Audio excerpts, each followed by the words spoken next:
60 second کی نیکی، 2 آیات، 1 حدیث۔ سورہ بقرہ آیت نمبر 37-38۔ بسم اللہ الرحمن الرحیم۔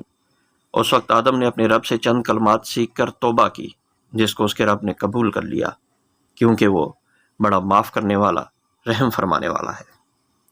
ہم نے کہا کہ تم سب یہاں سے اتر جاؤ، پھر جو میری طرف سے کوئی ہدایت تمہارے پاس پہنچے تو جو لوگ میری اس ہدایت کی پیروی کریں گے ان کے لیے کسی خوف اور رنج کا موقع نہ ہوگا۔ صحیح البخاری باب کتاب ایمان، حدیث نمبر 34، کیفیت صحیح۔ ہم سے قبیصہ بن عقبہ نے یہ حدیث بیان کی، ان سے سفیان نے، وہ اعمش بن عبید اللہ بن مرہ سے نقل کرتے ہیں، وہ مسروق سے، وہ عبداللہ بن عمر رضی اللہ عنہما سے روایت کرتے ہیں کہ رسول اللہ صلی اللہ علیہ وآلہ وسلم نے فرمایا کہ 4 عادتیں جس کسی میں ہوں وہ خالص منافق ہے، اور جو کسی میں ان چاروں میں سے ایک عادت ہو وہ بھی نفاقی ہے جب تک وہ اسے نہ چھوڑ دے۔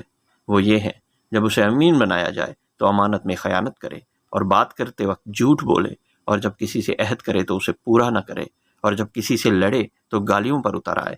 اس حدیث کو شعبہ نے بھی سفیان کے ساتھ اعمش سے روایت کیا ہے۔